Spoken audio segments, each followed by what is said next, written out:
All right. Alrighty, guys. Welcome to more. Oh God, I was in the middle of it. Keep going. Welcome back to Morons at First Sight, the official Married at First Sight podcast, where we break down the ins and outs of the couples of Married at First Sight. Yeah. To take you down this journey, I'm Ricky. I'm Ari. And welcome to Morons at First Sight. Welcome back after a really long time.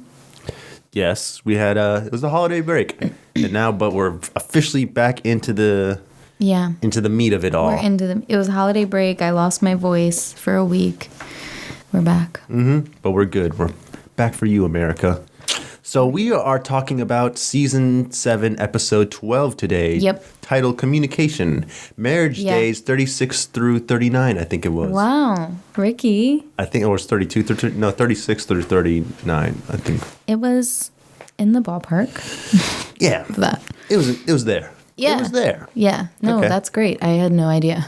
Yeah, well, luckily you have me as a co-host to be able to keep track of the shit that you don't know how to keep track of. You mean everything? Yes, exactly. Yeah, thank you. I'm the one who took... No, you probably took out the majority of the notes. I take the most notes. Which is good, because like I said, when I see on TV, it's like, ooh, I should take a note of that, but then I look over and you're on the couch, you're already writing down. And I'm like... No, it's good. We're good. We're on the same page. It's right. Cool. We'll break it down behind the microphone. Let's break it down. This episode was all about communication. A little more drama-filled episode than what we're used to. Yeah, I don't know if it's just because we've been basically on break for a month or... We've just been eager to get back to clench to any drama juice we can get. Right, yeah. I don't know if it's that or if it actually is the juicy. Well, let's drink up a big glass of drama juice and start breaking it down with one of the couples. Who are we starting with today? Get your straws out, folks, because it's about to get juicy. Let's talk about... I wish I didn't just do that now. Anyway, let's talk about... We always start with Amber and Dave, so I think let's keep tradition, you know? All right. I don't really have too many notes on Amber or Dave, but like I said, I was going to your judgment. But let's start off with the most obvious thing that they start off with is Amber's friend, who she thinks that Dave is attracted to. Yep. Which, given, yes, she is attractive, but the fact that... Okay, so let's break down the scenario. They were at the gym, and then he met Amber's friends, and they were having a conversation, and then camera cut to Amber. She's like, she's more Dave's type, and I don't know how comfortable I feel with them talking. And they were talking, on camera... But absolutely nothing alluded to the fact that he was getting a hard-on for her or anything at all. It was just like, hey, I'm trying to introduce myself to you since you're my wife's friend. Let's try and have a conversation. Right. No, I kept checking his gym shorts, and I didn't see a half choke. Yeah, nothing there. No, yeah. I mean, I think it just goes back to the fact that Amber's super insecure, and no offense to Amber, now that we've had a break, I feel really bad talking about these people, and I'm sure I'll get over it, but they're more human to me. Anyway. It just sank in more into your psyche. Yeah. When I was like, Amber's really insecure, I was like, wow, I'm kind of a bitch. She's going through something. But she's very insecure. Yes. They put themselves out there for our judgment, though. Okay, that makes me feel better. They signed a contract that said, we're going to use all the footage and make a story out of it and put it on TV for America to give their own 2 cents about you guys. Okay, I feel better. So after hearing that, I will say Amber's really insecure. It just goes back to that. She's basically always picking fights with Dave, being like, I know you love tall brunette women, back to the Jessica Biel thing. So I don't really know. I guess I'm trying to put myself in her shoes. If I was dating a guy and he was like, I love big boobs and blonde hair. First of all, I would never coax that out of someone to tell me. She, you know what I mean? She made Dave tell her his type. But if someone told me that and then we were hanging out with Elena, I don't know. Amber, would you tell her to get out of the room? It's like, you need to leave. Yeah, I'd be like, Elena, you and your big boobs and blonde hair should go. No, I think that... I hope she watches this episode. I hope she will. Elena, you're a beautiful woman, dude. The light of my life. And cherish her. But I think that I don't know. I just don't know why this stuff occurs to Amber, I guess. You know what I mean? Like, I don't really understand a world where, like, you're having a conversation with your friend and your husband, you're having fun, and you suddenly are like, I wonder if he wants to fuck her. Like, I don't understand how Amber gets to that point. It's just weird. I think her brain, now stick with me with this analogy, because I don't know exactly how it's going to sound until it comes out of my mouth. Okay, I'm scared. No need to fear. Amber's brain is like a mouse in a maze that thinks that every turn is an exit. Instead of trying to solve the maze itself and find the exit, he just wants to find any exit and be like, that's my answer. Just like keeps turning. Like there's no end goal. It's just like kind of in that moment. Like she just assumes that that's the exit. The rat goes through the maze like, oh no, that's the exit because this and that. Does that analogy make sense, or am I just totally talking out of my ass? I think what you're trying to say, she's not thinking long term when she does this stuff, and it's not logical. It's just based on her emotion, and it's very sudden. And it's just like, I feel this way, and, point A to point B, that's it. She's not thinking. Well, she's also not remembering the tiny details that led her up to that point. Exactly kind of like, they had the therapist come in and like give them a replay of the footage of like, hey, here's the footage we stocked of you talking, and we're gonna make you watch you guys talk. And she like, even the therapist pointed out, it's like, you don't, he even said right there, you look beautiful blonde. I just want you to be healthy. You don't remember those two small details at all. Yeah, she just exactly. Yeah, so she's just kind of narrow-minded on like what her vision is. Like she's like, I'm insecure, Dave only likes brunettes and that's it. Even when he's like, I love your blonde hair, I think you're beautiful, she's just like, she doesn't even hear it. Mm-hmm. Yeah, it's kind of hard watching because you can just see her sabotaging. It's painful, honestly. Right. I think it's painful because I'm just like, stop doing that. There's no reason for it. I don't know. This train's gonna crash. This train's gonna crash. There You're crashing it. You're crashing it. Oh, I already hit one person. Right. Oh, there's the wall. No, wait. Veering off tracks. There's the wall. No. Oh, guess you didn't see the wall. It's just, I don't know. So I thought that was weird, that she got mad about that, and I just find it nonsensical. I don't know how you would get to that. I don't even know how those kind of thoughts would occur to you. It's just weird. Maybe if he had his hands in his shorts and was like jerking off all the time, he was like, housing market, eh? Yeah. Ooh, cool. If he was like, yeah, can you just bend over real quick? Like, no, hey, can you show me your brunette hair? Yeah. Hey, let your hair down. I want to see what brunette hair looks like. I've only seen blonde for the past 36 days. Wait. Can you drape your hair over Amber's? Oh, yeah. There we go. Wait, drape your hair over Amber's head as if it's a wig. Oh! All right, we're done here. All right. All right, well, I'm going to hit the showers. Let's go see the therapist now. Right. I know what I did. Well, also to say they did rewatch their arguments, which I think was a good exercise that all the couples did that because you can learn about yourself, and your partner. Correct. And definitely just learn that Dave is kind of an asshole still. Because how he'll be like, well, I can't talk about this anymore. Like, he'll just he shuts down. She's psycho. It's dysfunctional. It makes me uncomfortable to watch. I'm getting uncomfortable. It is kind of uncomfortable because when they're on the rope swing and stuff, and Dave was just like, he almost shut down already at the very end. He's like, nope, this is like salsa dancing. I'm done. And Amber was just so bad at communicating how to get from. Okay, so recapping. For some reason you didn't watch the episode. You're watching along with us right now. You're weird, but whatever. They have to go through a rope course. Dave is blind. She's not. She has to say, do this, do that. But she was. Well, Dave's blindfolded. I don't want people at home to think he was in a freak accident and became blind recently. No, someone spilled chemicals in his eyes. Yeah. Dave stared at the sun for too long, and things aren't going well. Yeah, he's blindfolded, and he has to trust Amber to tell him, where to go. And I guess she did a okay job because he made it, but at the same time, I was like, no, tell him more concise directions. Be like, pick up your left foot, move it in front of that. Right. But she was like, put your foot your foot, no. No, not that foot, that foot. Yeah, one of your, but not that one. No, well, okay, back to the other foot. And it was like, what?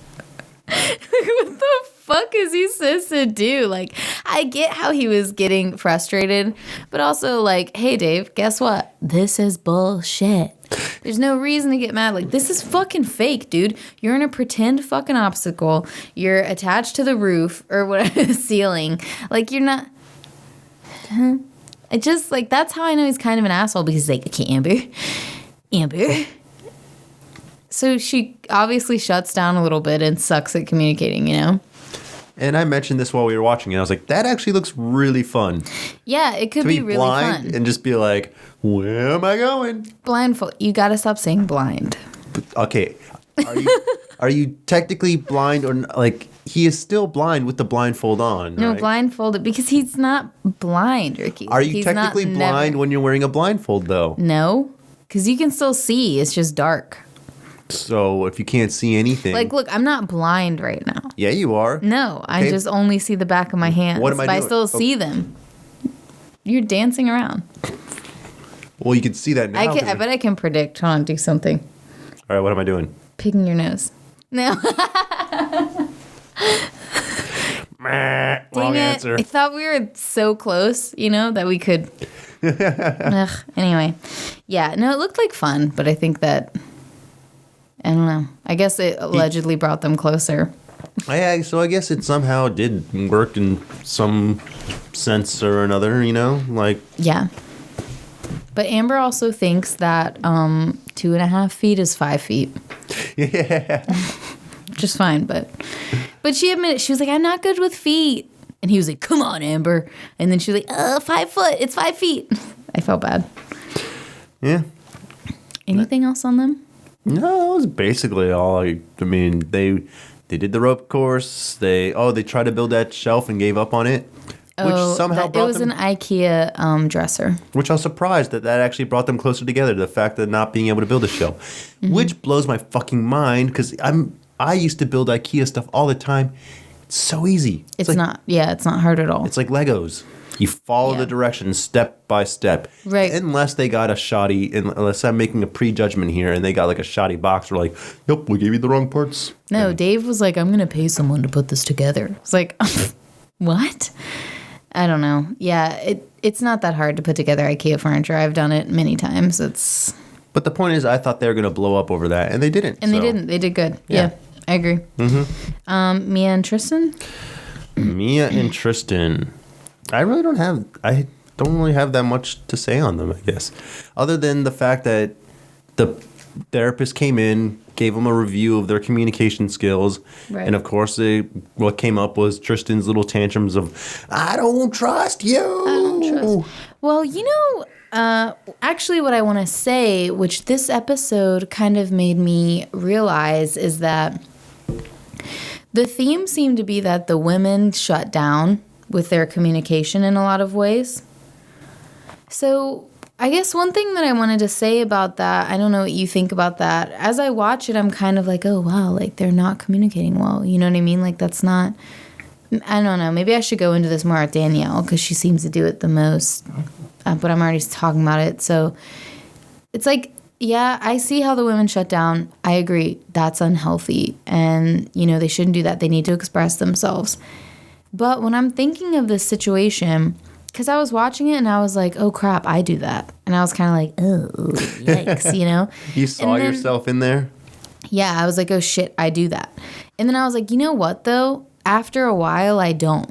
And then I was just thinking that maybe like for women or for people in general, you have to feel trust to be able to start more openly communicating and doing those things. And that stuff is just kind of built over time. It takes some time to do that. And I think like, you know, eventually over time, usually in a normal situation over time, you open little by little to somebody and you reveal more, you know, about yourself and your emotions little by little. And that's how you build the trust with each other. And that's called self-disclosure. Yeah. It's like the cycle. Like, okay, now I did this little much. I could trust you from that. We're building more trust. I can keep doing it, blah, blah. This is a scenario where like they've known these people for 30 days. They were complete strangers. Suddenly they're thrown into it and they're supposed to be completely emotionally open ASAP. I get that they signed up for this, but like I can understand naturally why they're not. And they do need to work on it. their Right. communication a little bit. So I think that it was a good exercise for them to do, to have to rewatch that so they could change it. But I get why they're like that, you know? I don't feel like it's... At first when I was watching it, I was like, damn, they suck, you know? And then I was like, you know what? I fucking get it. Mm-hmm. So, I don't know. I feel But like at the same time, and this is just me playing devil's advocate here. Yeah. This is no like sense of me actually saying that this is Right. the truth is this, you know, you're in dating culture, right? And you start to meet someone, you start to disclose, communicate with them and stuff. But usually these people are seeing each other maybe like once, twice, 3 times a week tops, you know? Mm-hmm. These people now are like, their process has been expedited. So like, Right. it's like 6 months worth of dating time is compressed into like 2 months for them because they're literally seeing each other 24/7. they're immersed. Yeah, so maybe their communication skills should be far more advanced than what it is right now because they've had that, you know, like that variable of extended time on their side. They've had that like time to get to know and things like that, but there's still something to be said about time. Really, people really reveal themselves to you over time. So even if you're spending 24 hours together, it's still over, I think, time. Seeing someone for a more length of time, as in like days, is how they reveal themselves. So I don't know. That's kind of my take on it. You know, and in different scenarios, they have the opportunity to see each other in different scenarios more. But Right. yeah, I get what you're saying. Yeah, for initially sure. I do agree with exactly what you're saying, and that was just me Right. playing a different side of opinion just for sake of conversation. Yeah, they should probably be more in the middle than what they are. They are a little too extreme now, I would say. But I just thought that was interesting kind of to think about, you know, like different, I don't know, just the way people open up slowly over time. It's interesting to watch that Right. happen. And it's funny how like with the therapist too, that also expedites their communication skills too, because Exactly. with being presented by a therapist and like showing like, hey, this is how you suck at life, and then like throwing it in your face, like, oh wow, I guess I can really. Because even Mia said something. She's like, oh, if you didn't point this out to me, I would have been doing it for like another 30 years. If you didn't show me this video, and how many people have the opportunity to see a video of how they react in a, you know, in a highly emotional situation. Right. So, which brings us to Mia and Tristan, where they showed the video of him yelling, "I don't trust you," which is like our favorite line at Mia, and she just emotionally shut down. Which I have to say that I'm pretty sure Mia's parents beat her, and they just cut that out. You think? 100%. I mean, that would explain. So the scenario that happens was that they're talking to a therapist. They're reviewing the footage. Mia revealed to herself that the reason she closes down in communication is because of her father, the way he was aggressive and stuff. And then Tristan starts sobbing and crying and runs out of the room because He was like hysterically crying and saying, "I can't handle this. I didn't know this about her childhood." And she was saying, "Maybe I shouldn't have told him. I feel really vulnerable." Dude, her parents beat her because all that they let her say on the way they were cutting it and piecing it together on TV and stuff, where she was like, my dad would just like stare at us and my mom was like really vocal. That's all we got to see. She was probably like, my dad would stare at us and then whoop our asses. I didn't connect those dots, but now that you're saying something, that does kind of make sense. Yeah, because what she was explaining made no sense. It was totally chopped up, you know what I mean, for TV. And Tristan's reaction was so extreme. You know, if I like loved someone and they're like, my dad used to stare at me, I'd be like, oh, wow, you know. That would is explain why he did hard get for much you? more emotional. He was like, I feel bad for Right, for what reminding I her- did. Yeah. Yeah, like she was beat, dude. She was abused because his reaction was so, you know, not normal if it really was just that her dad stared at her and her mom yelled. And they left in her being like, my parents are from another country. You know, brown people beat their fucking kids. I mean, come on. We know Yeah. that shit happens. I don't know about you, but you know what I'm saying? No, my dad, he yelled. My mom, very hands off. Right. She's not the typical brown foreigner, Right. but But like culturally, you know what I'm saying? Like, you culturally, know, yes. culturally, like that's how it fucking do. I know I have brown friends Right. whose family exemplifies the stereotypical culture of beating. Exactly. And I will say my dad never beat me. Just for the record, if anyone's listening, my dad's a nice man. But yeah, like that's the culture, you know? So I'm pretty sure she was beat, honestly. And sorry, I mean to put you on blast, but everybody could tell by that episode. Not me, apparently. Well. Not until it's like drawn out in black and white right in front of me. It's like math problems. Well, now Ricky knows. Now I know. I'm sorry I know your secret, yes, Mia. And I'm sorry, Mia. It's okay. Just go to therapy. But yeah, Tristan cried about it, and that was kind of mainly what their thing was. Yeah. Other than that, they didn't have too much stuff to go on in the episode. It's just like they're psyched, like, oh, it's cool to talk to a therapist without being in the middle of a battle right now. Right. And then the fucking therapist comes in. It's like, hysterically crying. Mm-hmm. Yeah, and, you know, they're moving to Houston, and I don't know, do you want to talk about the pre-cap at the end? Yeah, we'll do pre-cap. Okay. It gets real juicy for me and Tristan. Mm-hmm. All right. Yeah, that's it for them. Danielle and Bobby? Our perfect couple. Oh, my God. Not so perfect. Exactly. Anymore. Okay, so this episode, they start off by going to their Bobby's mom's house, right? Yeah. Well, I mean, technically. Yeah, it's her mother-in-law. Yeah, Bobby's parents' house. Mm-hmm. But I'm just gonna summarize the entirety of Bobby and Danielle's like segment on today's episode, and then break it down. Yeah, was that it seemed like they heard our podcast episodes and were like, wow, Bobby and Danielle are not giving us enough drama. So everyone was just trying to throw wrenches into the fucking fire. Juice it up, and baby. just be like, you know what? You guys need an argument. You guys need a bicker. Right. You guys need to do something to entertain our viewers. Yeah. Because, for one, they went over to Bobby's mom's house, right? And then she starts asking questions of like, is Bobby irritating and stuff like that? And yeah, what about Bobby like annoys you? And Danielle was like, literally nothing. And then like and then like, Bobby's mom was just like, maybe I'm just talking with my experience with my husband and stuff like that. And I was like, so Bobby's mom is projecting all of her insecurities that are happening with her. Yeah, like, she said something that I remember being like, is that normal? She was like, yeah, like there are definitely times where like you just like wish you could never see him again. Or like it was like something like that, you know? Where I was like, is everything okay between you guys? Yeah. Bobby's mom is just like, she's like, this is happening with me and my husband. Well, why isn't it happening to you guys? Huh? Get mad, get mad, get mad, get mad. I think that they are avoiding conflict though. Because Bobby said I love you to Danielle and she didn't say jack shit. Which I love that they replayed that with the therapist. And just like, He goes, I love you. And she goes,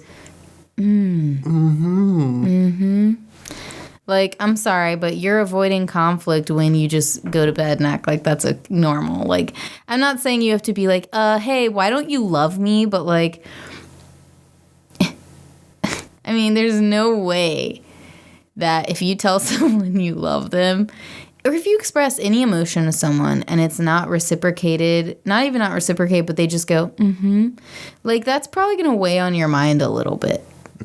For sure. So you're just you're just being fucking fake by acting like it's all good. Like, you know what I mean? And he admitted it. He was like, yeah, like, you know, she basically didn't say I love you back. And like that, you know, that's something that like I think would bother anybody. Yeah. I don't know, like... No, it's, what am I trying to say here? There's, okay, what was conflict? Yes, that's what we're getting at. Is like there's conflict. There's positive and negative conflict. I feel like, you know, they don't really have like the conflict of like they're angry at each other. It's just like the conflict of not sharing, I guess. Which, well, yeah, but that's eventually going to create a lot of conflict because it's like, hey, if I keep telling you constantly that I care for you and this and that, and you just keep going, But guess what? Someone's going to feel fucking neglected, and that someone, Bobby. She did take the therapist's advice, though, and write it down into a letter. But no, she didn't. Left it on the kitchen table for him to find like the next day. She pussied the fuck out. Okay, so she's going on a work trip. Amber doesn't express shit. I get it. Danielle, whatever her name is. Danielle. Eyebrows. Doesn't express shit, okay? And I get that, okay? Because you know what? Me too, a lot. But you're on TV and you're like having it played back to your face, so you have to see it, you know?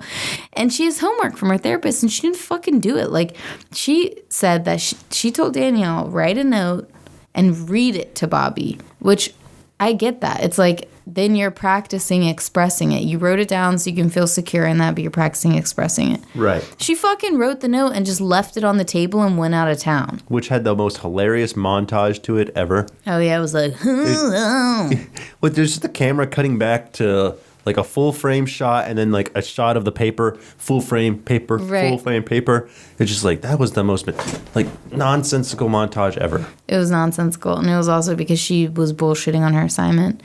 But Bobby goes, I wrote this down before she left. Bobby was like, yeah. She was like, how much are you going to miss me? And he was like on a scale of 0 to 10, he's like 10. 10 out of 10, which, by the way, that's a fucking lie. If you want to tell me that Bobby isn't kind of excited to be able to like fart and watch a show that he wants and eat like chili in bed, he's fucking lying. Dude, he probably already is farting.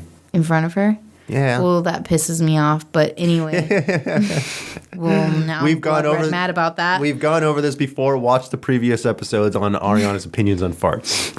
It makes me so mad. Anyway, like, no matter how much you love someone, when you live with them, I feel like you will miss them, but it is nice to have alone time. Mm-hmm. So he's lying and avoiding Bobby just is I'm sorry, but he feels like he's living in a romance novel, and he doesn't have to do this.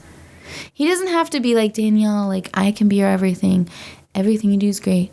No matter what, I'm going to miss you 10 out of 10. I love being with you. I, like, fucking rue the day I can't be with you. Like, no. Bobby, be like, yeah, I'm going to miss you a lot. It sounds like you practiced that. It just makes me mad. Anyway, so he says that. He says, 10 out of 10, I'm going to miss you so much. And Danielle goes, oh, yeah. I'm going to miss someone making coffee for me. I thought you said, I'm going to miss making coffee for you. No. She doesn't fucking make coffee for him. He does everything for her. He makes her breakfast and lunch for her to go to work. He cleans up her dog's shit. Yeah. He does everything. I just thought it was funny like, when she did say that. He like, I'm going to miss you. And then the camera just sold that drama so well. Like, cuts to Bobby. He's just like, I'm waiting. Right. And then she just kind of looks down and is like, I'm going to go write a letter. No, she goes, yeah. I'm going to miss having someone make coffee for me. Oh, you're going to miss the Starbucks barista? You know, like, it's so, like, it's just so rude. It's so rude. I can't fucking get over it, dude. Also, so I'm about to go off on this shit. Go off. She goes, okay, when talking about her communication, when Bobby said I love you, she didn't say shit. She goes, here's her excuse. Okay, I wrote it down because I was like shitting myself. She goes, I've never just dated anyone where I had to use words. Did she actually say that? Usually I've just talked with my vagina. Come on in. Right. Like she said she's never had to express, so she's been in a relationship where she loved someone and they loved her and they never said it. They never said, I care for you. Never said anything. I've never been in a relationship where I had to express myself that way and use words. How'd they get in the relationship in the first place? Well, bitch, that's why they didn't work out. They were apparently fucking dysfunctional. The other person had no clue. Guess what? You did have to use words, okay? That person just never said shit and left you. So, she makes it seem like this worked for me before. I wonder why it's not working now. As opposed to being like, oh, that's why things didn't work out before. Or and making excuses too, where she's like, well, I've just never been in a relationship where I had to use words, so I didn't know that I needed to use words. And it's like, okay, but you're alive and you're in the world, so you probably knew the basic thing that you gotta use words. You know what I mean? Like, it's just like... This isn't a rom-com where they don't speak to each other ever and somehow they communicate through telepathic connections or something like that. Yeah, and then there's like some kind of conflict, and the guy has to chase the girl, or the girl has to chase the guy, and they have to be like, wait! But wait! If you had just let me explain, we could have gone over this in like 5 seconds Right. and the movie would be over. We didn't have to break up and have me chase you. You know, that's obviously dysfunctional, but listen! Like, so anyway, that made me mad. Yeah? Just never had to use words before. It's the fucking stupidest thing I've ever heard. I'm sorry, Danielle. I don't even know if she'll ever hear this. It's okay. She will. I'm mailing a tape to her. I mean, like, you know, on one hand, no judgment, but on the other hand, you definitely got to start using words for sure. That's like if I could give you any advice. Okay, do you have Use words. Do you have any particular words you would like her to use? Like maybe like bow and arrow and biscuit and Biscuit. radiation. Is definitely. She's in Texas, so she probably has to say biscuit at some point. Yeah, that's okay. So maybe she has used that word. She's probably said biscuit in Dallas. Yeah. Okay. So any other words that maybe? Maybe I love you, Bobby. I cherish you. No. You literally do everything for me, and you're nice all the time. No. And you let me pay thousands of dollars for my eyelashes. Oh yeah, that's right. She's bad with money too. See, that's what is she bringing to this relationship? Why is Bobby so fucking like Because smitten? Bobby is in a romance novel, like you said. Yeah, He wants to be Yeah. the knight in shining armor. he has knight in shining armor syndrome. You know, like some guys have Captain Save-A-Ho syndrome. He has like knight in shining armor. What is syndrome. Captain Save-A-Ho syndrome? Captain Save-A-Ho? I've never heard that. You've never met a guy who's so Captain Save-A-Ho, like they always have to like be helping a damsel in distress. So let me play a scenario out for you and tell me if this is a Captain Save-A-Ho. Yeah. Excuse me, madam. Are you being harassed right now? Do you need me to tell you this guy to go? Yeah. I saw you guys bickering. That's like an extreme one. Well, of course, I'm selling it in the most extreme. In the most extreme. Captain Save-A-Ho guys will kind of be like, you know, yeah, like there's this girl in my class and like, you know, she like couldn't get a ride to class, so like I just needed to give her a ride, you know what I mean? And it's like, no, you didn't. Or they're like, I don't know, I can't think of any good examples. They're like, they're just, I don't know. I think I know what you're talking about now. You know what I mean? Like they just always have to help a bitch. And it's like, stop. That's like Captain Save-A-Ho syndrome. I've never heard that before in my life. Ugh. If I didn't nickel for... Anyway, so... and then they also had the conversation with Bobby's family about kids. That's right. I totally forgot. See, everyone was trying to pull drama out of Danielle and Bobby. And as I mentioned in the episode, they're talking about kids, and I said, shouldn't they be having this conversation on 2 wheels right now?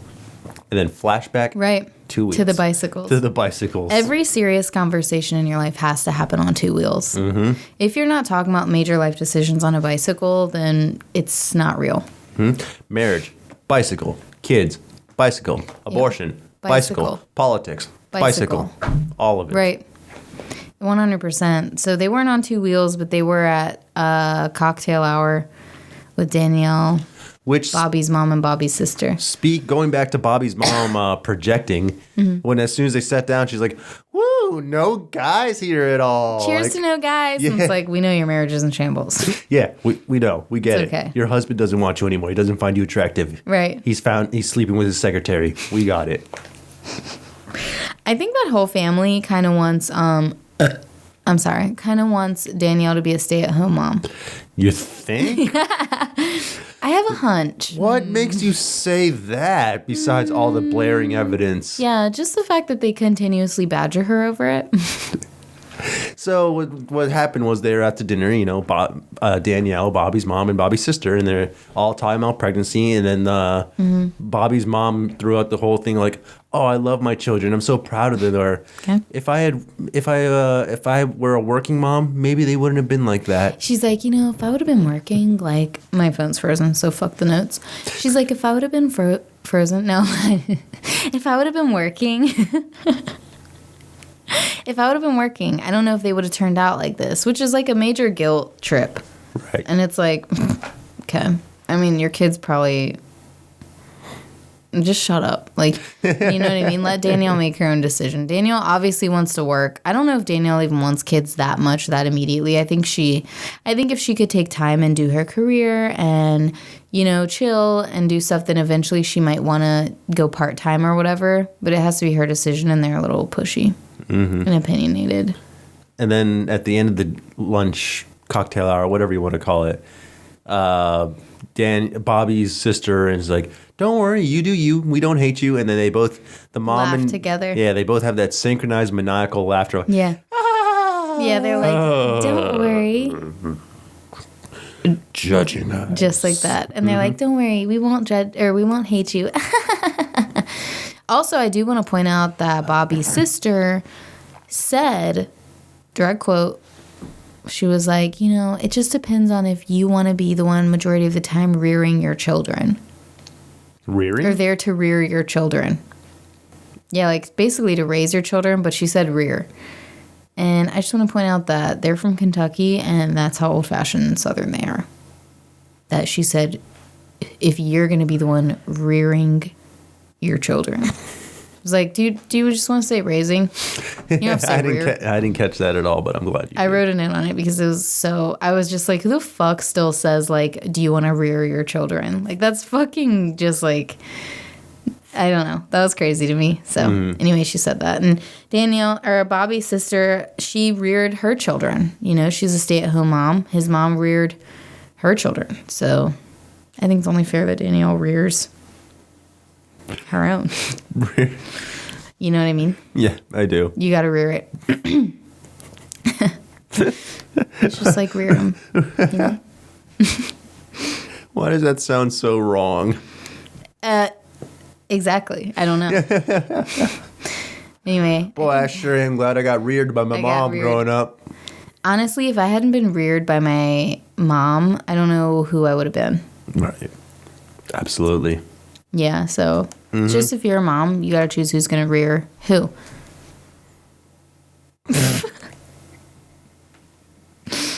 Can't say that with a serious face. Yeah. Rear your children, guys. Just rear a lot of stuff. Rear them real good. Yeah, for sure. Give them the rear. Yep. Good old-fashioned rearing. And that's it for Danielle and Bobby.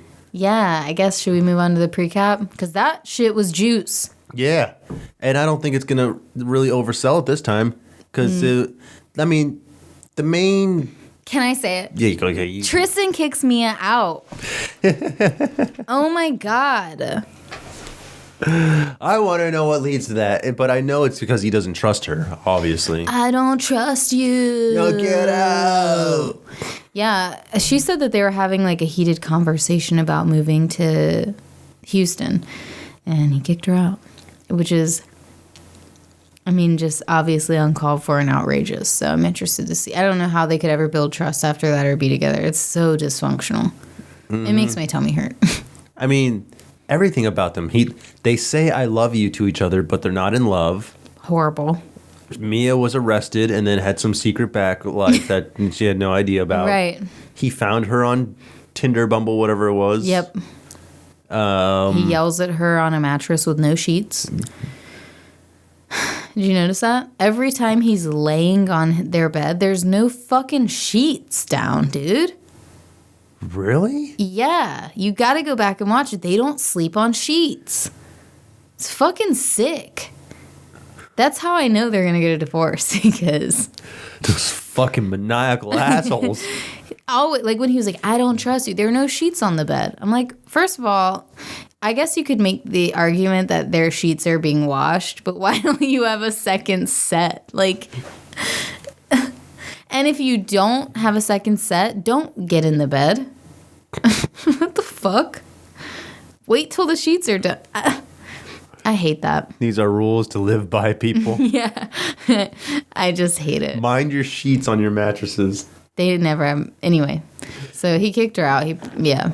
And then for Danielle, Bobby, Amber, and Dave, there really wasn't much on the pre-cap other than just normal shit. Yeah, I think they'll be okay. I think the main thing is going to be Tristan and Mia. There's no way they can live through this. All right, make your predictions. Who's going to last based on this week? I mean, Yeah. I think we both agree, Danielle and Bobby. Yeah. Yeah. As much shit as we talk, I think that they'll definitely last. A part of me wants to say Amber and Dave now, too, though. They're doing better for sure. Because I was like, they had a moment of connection this episode. I think that they'll work through their stuff. I really do believe. At least as far as, to the end of this show, I definitely think Amber and Dave will stay. For sure. They're definitely going to choose to stay married, but after the show, probably get divorced. But, yeah. I can't make predictions on that, but I think Danielle and Bobby and Amber and Dave will stay together. Mm-hmm. Who's your top moron? Top moron of the week. Let's see. What are my options? All of them. All right.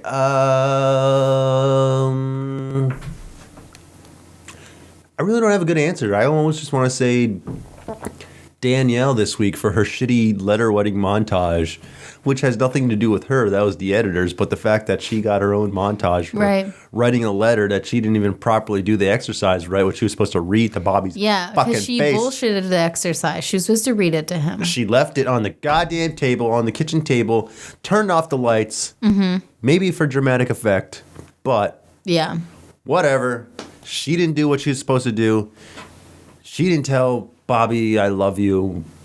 Yeah, that's nitpicking so right now. Fucked up, dude, that she didn't say I love you back still. It's or so at least fucked up. Like, no. Okay, she doesn't have to love him. Okay, yeah, that's exactly what I was going to say. Right. But she could at least say, I'm not there yet. Yes. Thank you for expressing that to me. That's great. I'm stoked. I've never had to use words before, but now I am. You know what I mean? I'm not there yet, but I hope you can be patient, and I know I'll get there. Some fucking nice shit, dude. Just let me montage first. Right. Wow, who knows what her letter said, though? We'll find out. Maybe it says I love you in there, dude.